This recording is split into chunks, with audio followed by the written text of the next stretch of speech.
حسین اور زمرد نے اپنے قصروں سے نکل کے دیکھا تو عجب عالم نظر آیا۔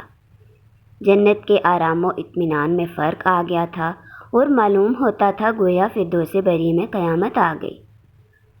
خوب روح اور پری چہرہ حور و غلماں جو اپنے حسن و جمال سے ہر ایک کو نورانی پیکر ہونے کا دھوکہ دیتے تھے، قصروں اور کوشکوں سے نکل نکل کے بدحواس بھاگے اور ایک دوسرے کی آڑ میں چھپنے لگے۔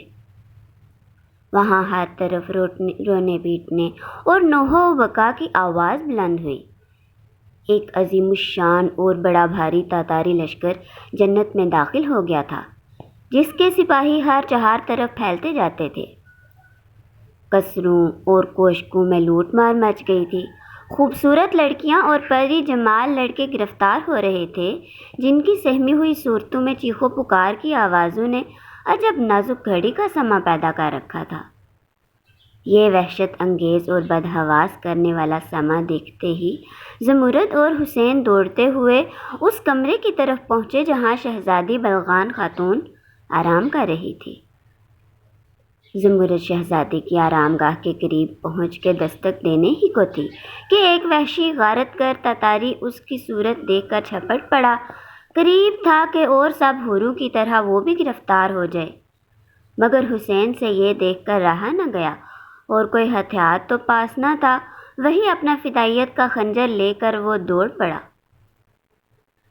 قریب تھا کہ اس میں اور تاتاری میں لڑائی ہو جائے کہ ناگہاں کمرے کا دروازہ کھلا اور خوبصورت شہزادی بلغان خاتون اپنے بکھرے ہوئے بالوں کے ساتھ لباس کے لمبے لمبے دامنوں کو زمین پر لٹکاتی ہوئی نکلی۔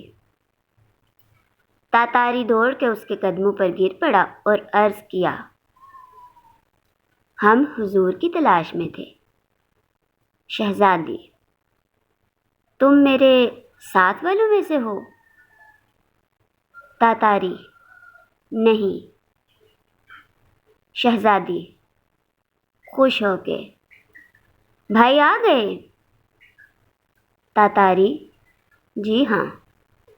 ناگہاں تاتاریوں کا ایک بڑا بھاری گول نظر آیا، جن کے درمیان میں خود ہلاکو خان بھی موجود تھا۔ شمشیر برہنہ اس کے ہاتھ میں تھی، امامہ میں کلگی لگی ہوئی تھی جس پر مغلی نیزے اور تاتاری بیرقیں سایہ کیے ہوئے تھی۔ اس شان سے اس کے شاہی خاندان میں ہونے اور نیز تمام فوج کے سردار ہونے کا پتہ چلتا تھا۔ ہلاکو خان کو آتے دیکھ کے بلغان خاتون کمرے سے نکل کے استقبال کو دوڑی۔ بہن بھائی جوش و خروش اور گرم جوشی سے ملے۔ وحشت اور غارت گر جوانوں نے ایک گھڑی کے لیے مہذب بن کے اور مرتب ہو کے اپنی حسین نازنین شہزادی کو سلام کیا اور ہر طرف سے خوشی و مسرت کے نعرے بلند ہونے لگے۔ بلغان خاتون ہلاکو خان سے، بھائی آپ کب آئے؟ مجھے تو تردد ہو چلا تھا۔ ہلاکو خان، تم لکھتی اور میں نہ آتا۔ اس میں شک نہیں کہ اس وقت سلطان دیلم کے تعاقب میں عجلت کرنے کی ضرورت تھی، مگر تمہارا خط دیکھتے ہی مجبور ہونا پڑا۔ میں نے تھوڑی سی فوج اس کے تعاقب میں چھوڑ دی اور باقی لوگوں کو ساتھ لے کے چلا آیا۔ بلغان خاتون، میں روانہ ہونے سے کئی دن پہلے آپ کو اطلاع دے چکی تھی۔ اسی خیال سے زیادہ فوج اپنے ہمراہ ساتھ نہیں لائی، لیکن آج صبح سے جو آپ کے پہنچنے میں دیر ہوتی تھی، میرا تردد بڑھتا جاتا تھا۔ ہلاکو خان، میں نے بہت کوشش کی کہ صبح تک ہی پہنچ جاؤں، مگر کسی طرح نہ پہنچ سکا۔ خیر اب بھی دیر نہیں ہوئی۔ اس کے بعد بلغان خاتون نے زمرد اور حسین کو ہلاکو خان کے قدموں پر گرایا اور کہا، یہی لوگ ہیں جن کی مدد سے میں یہاں تک آ سکی۔ ہلاکو خان نے انہیں اٹھا کے گلے سے لگایا اور کہا، اپنی بہن کی طرف سے میں بھی تمہارا شکر گزار ہوں۔ دونوں نے پھر جھک کے اس کے قدم چومے اور کہا، حضور ہی کی توجہ سے ہم اس قید سے نجات ملی، ورنہ زندگی بھر نجات کی امید نہ تھی۔ بلغان خاتون، اور بھائی آپ کے ہمراہ کتنی فوج ہے؟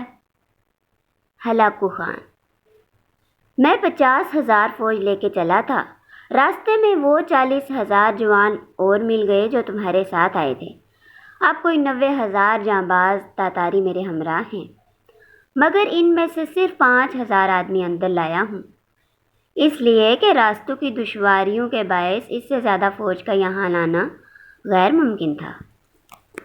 بلغان خاتون: اور باقی ماندہ فوج نہر کے کنارے ٹھہری ہوگی؟ ہلاکو خان: نہیں، میں نے کئی منزل پیشتر سے اپنی فوج کے 40,000 آدمی قلعہ التمونت بھیج دیے تھے، جو آج ہی پہنچ گئے ہوں گے، اور قلعے کے اندر سے ہمارے تبلوں کرنا کی آواز سنتے ہی یورش کر دیں گے۔ نہر ویرنجان کے کنارے پہنچ کے جب مجھے معلوم ہوا کہ زیادہ آدمی یہاں تک نہیں پہنچ سکتے، تو میں نے توبہ خان کو باقی ماندہ فوج پر سردار مقرر کر کے حکم دیا کہ وہ بھی التمونت پر جا کر حملہ کرے۔ اس کے ساتھ 45,000 فوج ہے۔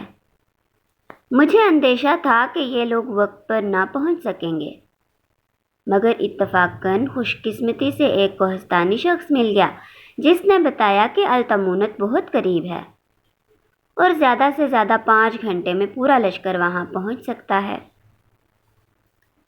توبہ خان اس شخص کو لے کے گیا ہے اور یقین ہے کہ تھوڑی ہی دیر میں وہ بھی قلعے کے پھاٹک پر پہنچ گیا ہوگا۔ خیر اب یہ بتاؤ کہ قلعے کا راستہ کدھر ہے؟ بلغان خاتون: تو بھائی تھوڑی دیر یہاں ٹھہر کر سستا لو، پھر چلنا، تم ابھی منزل مارے اور تھکے ماندے چلے آئے ہو۔ ہلاکو خان ہنس کے: ہمارا آرام اسی میں ہے کہ جوہر شجاعت دکھانے کو کوئی اچھا میدان جنگ ملے۔ جب تک فتح حاصل نہ ہو لے اس وقت تک کوئی چیز ہماری تھکن کو نہیں مٹا سکتی۔ ہاں البتہ تمہارے تھکنے کا مجھے لحاظ ہوتا ہے، مگر تم مجھ سے پہلے ہی پہنچ چکی تھی اور اچھی طرح سستا چکی ہو، لہٰذا اب کسی بات کا انتظار کرنے کی ضرورت نہیں۔ حسین جوش و خروش سے قدم آگے بڑھا کے: حضور بے شک انتظار نہ کرنا چاہیے، مجھے ان لوگوں نے بڑا فریب دیا ہے اور میرے ہاتھ سے ایسے ایسے گناہ کروائے ہیں کہ جب تک ان میں سے خاص 3 اشخاص کی جان نہ لے لوں چین نہ پڑے گا۔ ہر وقت میرے دل سے انتقام کی آواز نکلتی ہے اور پریشان ہوا جاتا ہوں۔ ہلاکو خان مسکرا کے: ہاں ذرا بیان تو کرو کہ تمہیں کیوں کر فریب دیا؟ شاہی حکم کی تعمیل میں حسین نے اپنی سرگزشت مختصر الفاظ میں بیان کی اور آخر میں آبدیدہ ہو کر کہنے لگا: